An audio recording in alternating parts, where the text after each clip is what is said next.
Hey y'all! So today I wanted to follow up from the previous video where I referenced the hero's journey, and the theme that I want to focus on today is the big picture. So I hope you're inspired. I actually found a really great video that describes the hero's journey way better than I'm prepared to do at this point. I was just super impressed with it, and so I'm going to drop a link to that down in the description for you all, and I hope that you enjoy it, and I hope that you're encouraged to not only see the patterns in your life, but also in all the different stories that you see, that you read, that you watch in movies. And so it seems to be a very recurring theme or pattern or cycle. Okay, so the reason I feel like looking at all this, at the hero's journey in particular, is because with relation to coming out of bad situations in life, challenges, toxicity, narcissistic abuse, in relation to all that, it's like when you're in the midst of that kind of stuff, like psychological abuse, for example, it can feel all consuming. It's like that pulls you away from being zoomed out and seeing the big picture of your life. It sucks you into like this little prison in your mind that this other person, this predator, is in charge of.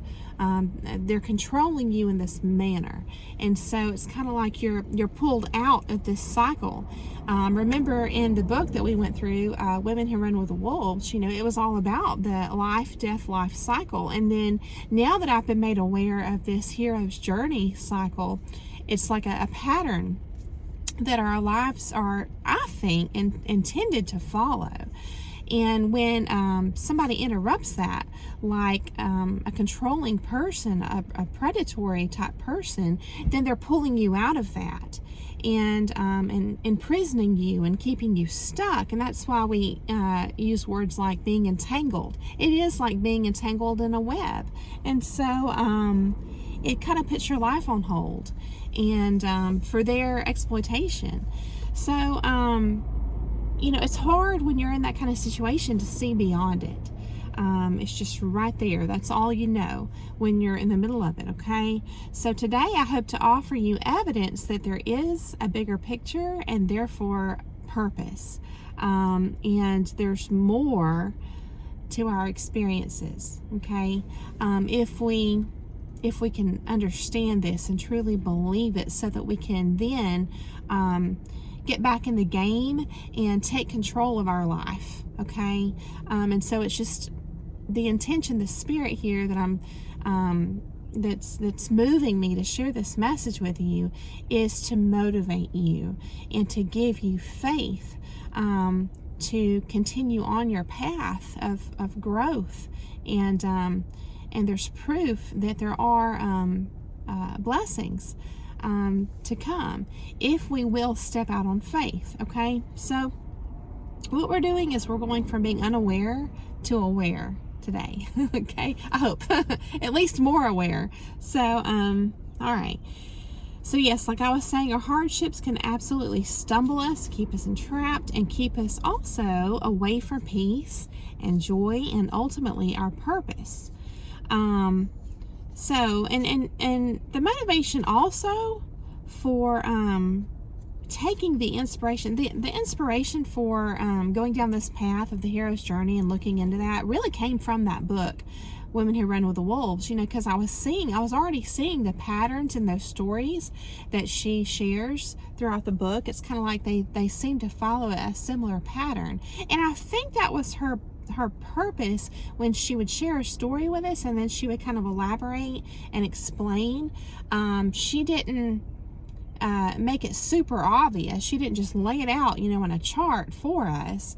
But I thought that was kind of cool the way she did present it, because it allows us to put those pieces together, to connect the dots, to see the patterns ourselves and to see this cycle, this life cycle for ourselves. And so I think that someone who's able to be a teacher in that manner, who's able to not show us the obvious up front, but to, point us in the right direction, to make those discoveries ourselves.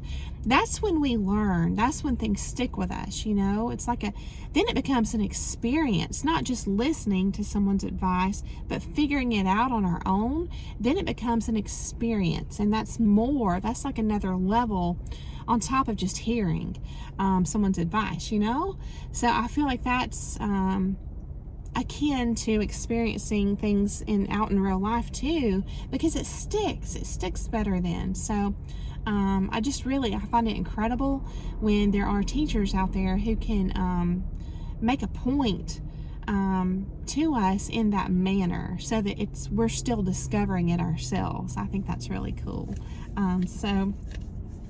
Anyway, but that was the motivation. I started seeing the patterns in these stories, but I wanted more, I wanted more clarity. So that was the inspiration for picking up this book that has been around in the family for a long time. I don't even know that anybody's actually gone through and read it until me now. So, and I'm just picking through to share certain things at this point with you all. But this is the way I see it. It's the details that entrap us, and that's why, like I say, I've talked in the past about being open, or having your mind expanded and operating that way, but yet guarded. Because when you're not operating that way with your mind expanded, it means you're focused in on something. And that's where, when you're used to operating that way, that can be hijacked, because someone can just slip something right here in your point of focus and control you in that manner. Does that make sense? So it's those details that that can be placed there by a controlling person. But yes, so hopefully looking at this today is going to motivate us. It's going to strengthen our faith. And the cool thing is, it's kind of like when you start down this path of pulling all these different puzzle pieces together, it's kind of like how rabbit holes work. And they seem to, from my experience, they seem to work through synchronicities. It's kind of like it's like that Bible verse, knock and the door shall be opened. Ask, believe, and receive. There's different verses that talk about this. But in other words, if you gotta want to know, but you gotta put some effort in and ask to be shown, but you will be shown.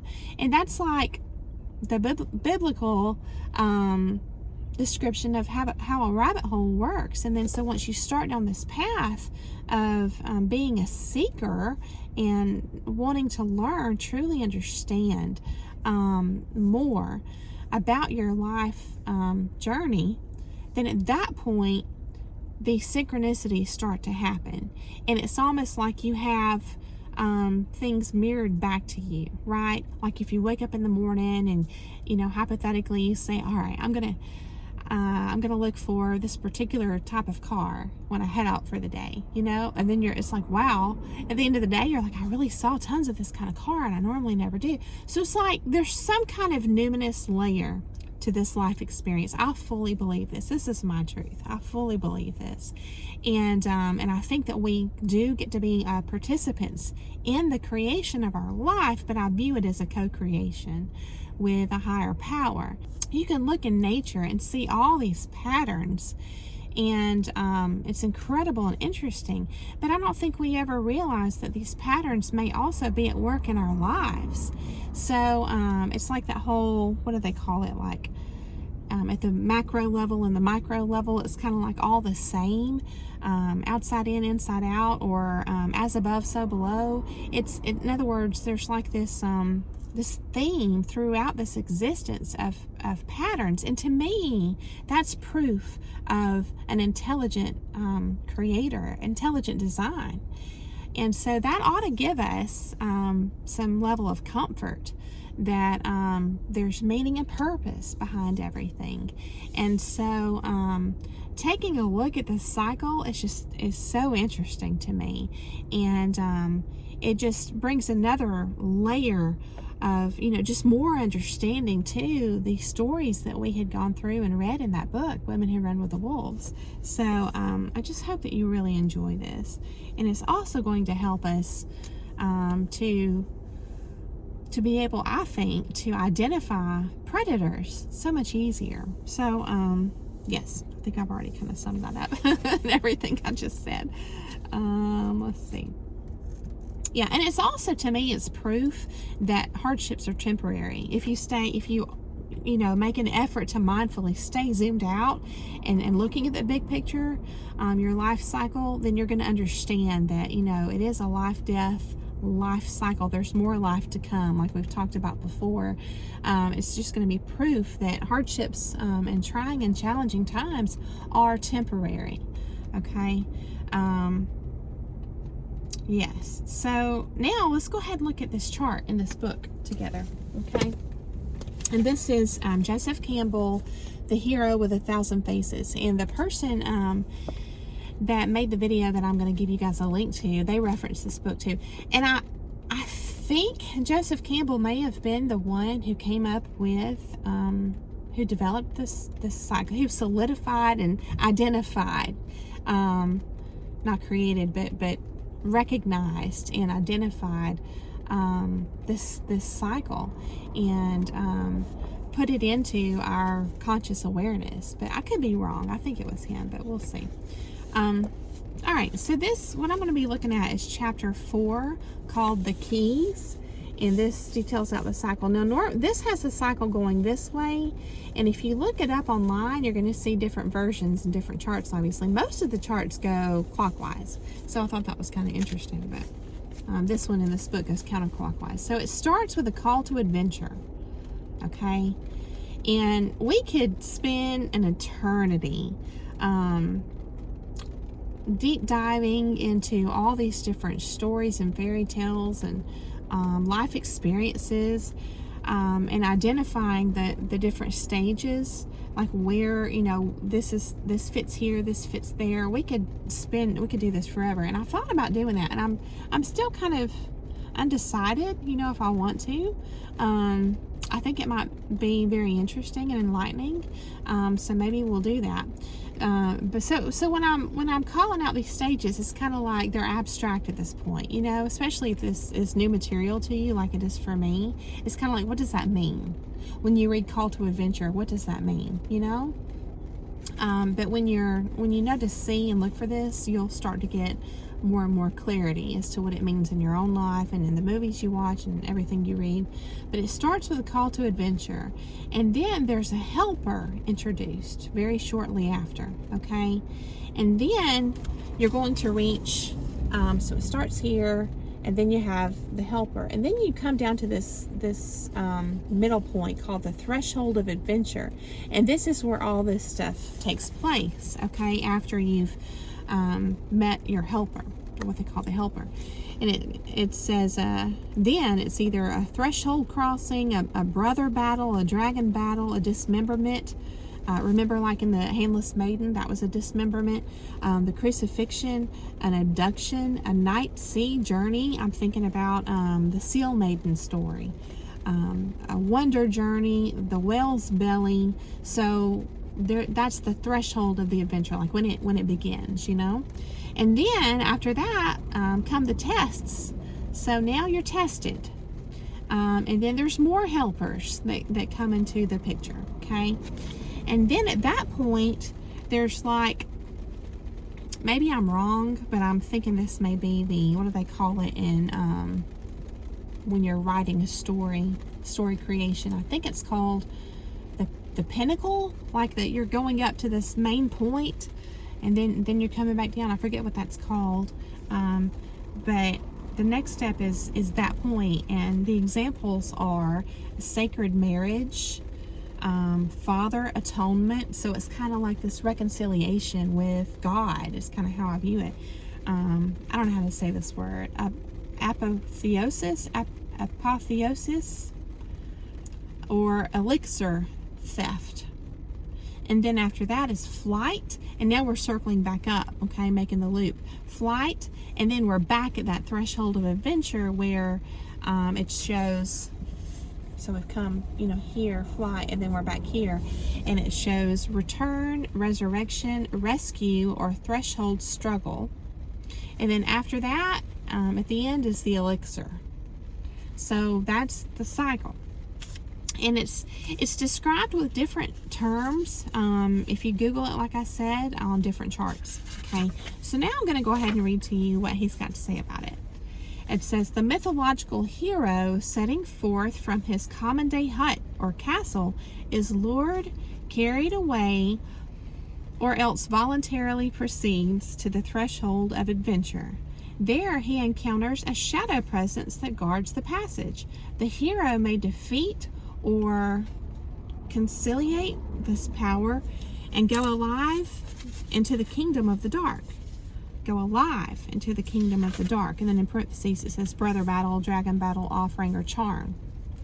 Or be slain by the opponent and descend in death. And this is where they say dismemberment or crucifixion. Okay. Beyond the threshold, then, the hero's journey through a world of unfamiliar yet strangely intimate forces, some of which severely threaten him, parentheses, tests, some of which give magical aid, helpers. When he arrives at the nadir, N-A-D-I-R, nadir of the mythological realm, he undergoes a supreme ordeal and gains his reward. The triumph may be represented as the hero's sexual union with the goddess mother of the world, which is the sacred marriage, his recognition by the Father Creator, Father Atonement, his own divinization, I don't know, apotheosis, or again, if the powers have remained unfriendly to him, his theft of the boon he came to gain. And then in parentheses, bride theft or fire theft. Intrinsically, it is an expansion of consciousness, and therewith of being, elimination, transfiguration, freedom. The final work is that of the return. If the powers have blessed the hero, he now sets forth under their protection, and it says emissary in parentheses. If not, he flees and is pursued. Transformation flight, obstacle flight. At the return threshold, the transcendental powers must remain behind. The hero re-emerges from the kingdom of dread, return, resurrection. The boon that he brings restores the world, elixir. It's in parentheses. So that's the hero's journey. And so obviously you can see how we could talk about this forever. It's just, there's so much to it.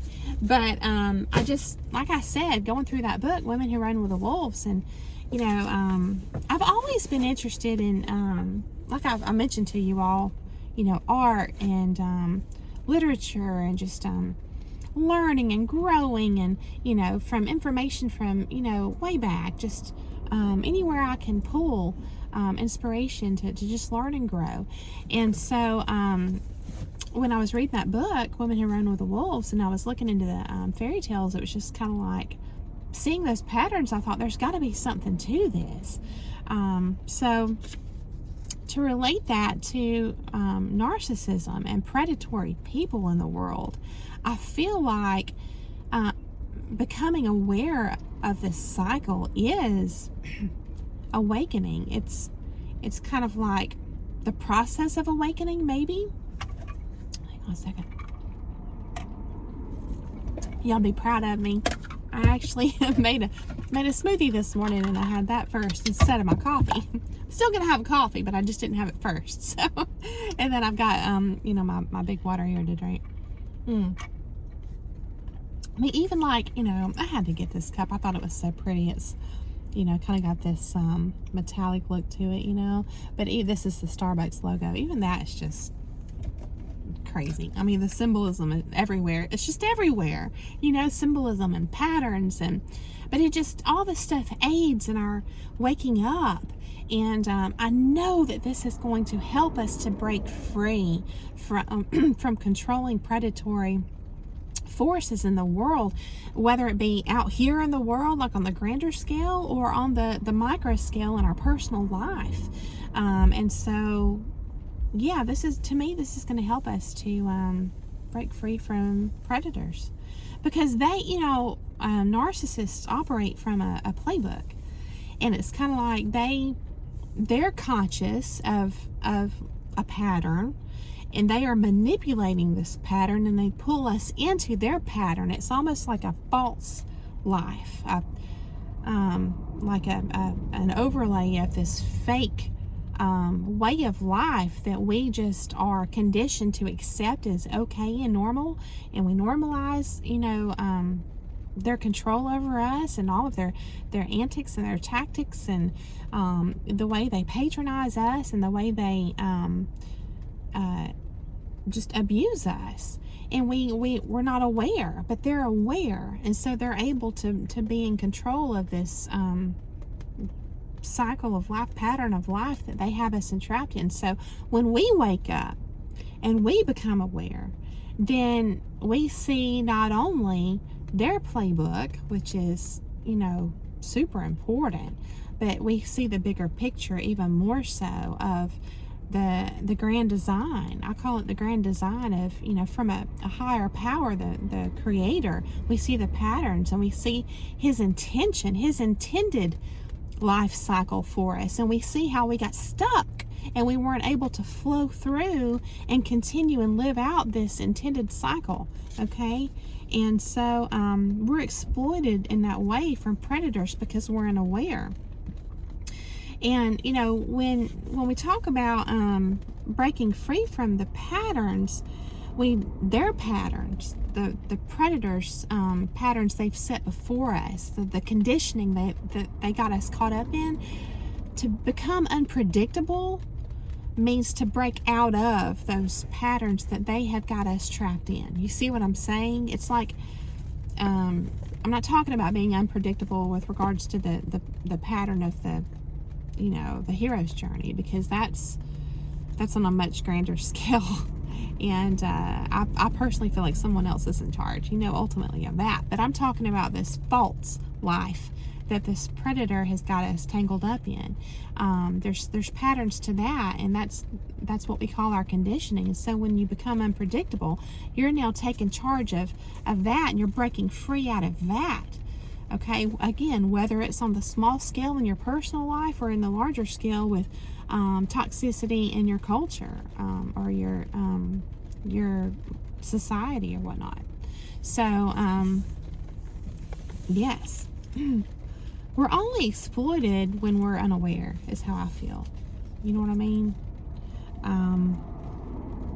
So I think I've already mentioned all of that. Yeah, it's because we're not, we didn't see the obvious with regards to this grander design, but now we do. Now we're starting to. So now we're going to be empowered, and because of that, we're not going to be hung up on the details anymore. Somebody can't just, latch on, try to get us to latch on this one little thing, like a guilt trip over something that we're not really guilty of, or in other words, we're not going to be able to get hooked and entrapped again, because it's obvious to us now, all of it. So this cycle, this journey, this hero's journey, this life cycle, whatever you want to call it, the way I see it, the details, like you saw how when I was showing you the chart, how it may be this, or it may, like at a certain stage on there, he was saying it could be this, or it could be this, or it could be this, that happens. So that's why you can apply so many different stories, or like fairy tales or whatnot, movies, to this same cycle. So the details that make it up are up to us. That's where you have that the free will of choice. So that's where we become that co-creator in that way. The details are what make us the co-creator. It's kind of like, I view it like, the Heavenly Father is in charge of the bigger picture and the cycle, the way it goes. Remember, this to me is also just proof of that verse that I love. I think it's Romans 8:28, that He works all things for the good, for those who love Him, because it comes back to there being an elixir or a resolution or something good in the end on this cycle. But the way we get there, but you have to be on the path, because a narcissistic person is going to be stuck forever. It's like they're not willing to move through this cycle. And you know why? Because it's a cycle of growth, of personal change and growth and transformation, and they're not willing to do that. So it's only for the people who want it, who are knocking at the door, who want to receive this numinous sustenance, to be fed, to grow, and to be a part of this beautiful journey. So, yes. And so becoming aware of this, I hope, becomes a blessing to us, to me, and I know it is to me, and hopefully to you too, because I'm hoping that it can now help us be able to better identify the placement and the meaning of a person or a situation that we've either already gone through or that we're currently going through somewhere on the cycle, to find meaning, to identify the purpose. So, and I've always said, and it's funny how, again, it's just layers of revelation. I've always said that, if we can just put one foot in front of the other, just one step at a time, little by little, the how is always God's part. He's the one that works it all out. You know what I mean? We're just the ones, taking the steps on the journey. That's why the details feel so large to us. Because we're just taking the little by little, steps. But God is the one up here, and he sees the big picture, and He's working out the how. And so I've always said that the how is God's business, God's part, right? And when we can see all this, I think also it's going to help us to identify what's discussed in the Bible, as well as the division of the wheat and the weeds, the wheat and the chaff, or whatever it's called. But you see my point. There's this clear division: people who live by truth and people who live by lies. And this becomes illuminated as well. And this is where we have the option to burn some bridges. And it talks about that in the Bible, how a husband and wife will be divided, a household will be split, brother and sister, a mother or a father and their child.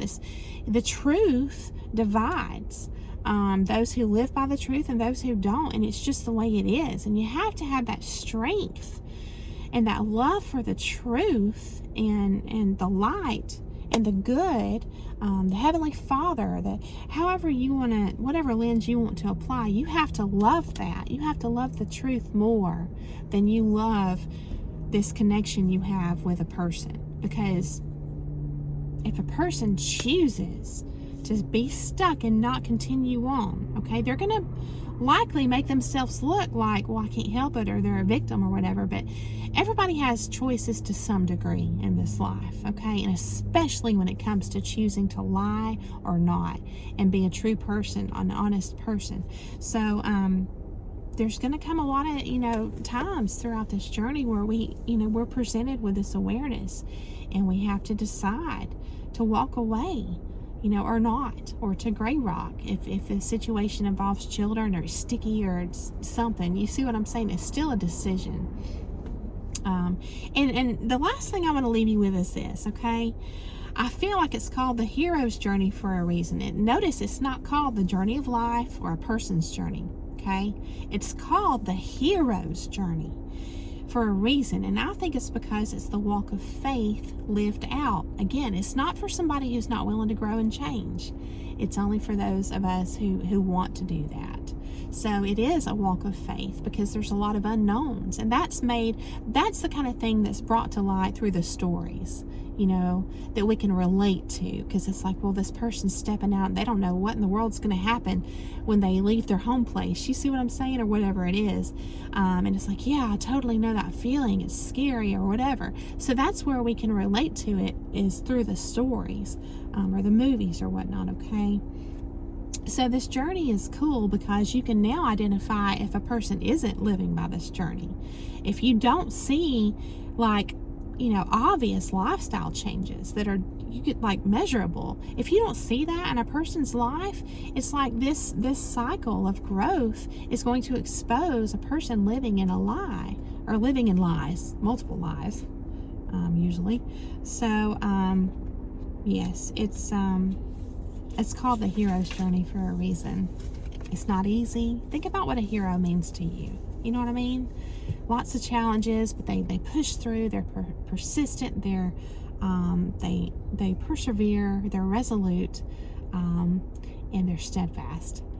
So I hope that this motivates you today. I really enjoyed presenting this to you. I'm going to have to think about if I want to start evaluating different stories through this lens. I think it might be interesting, just to keep us, you know, focused and not distracted by all these little, you know, snares that predators, you know, try to get us entrapped with. So I hope that I'm just going to try to be attuned to that inner guiding light and go from there. So thank you again for coming along today. I hope that you have a beautiful day, and I will see you again very soon.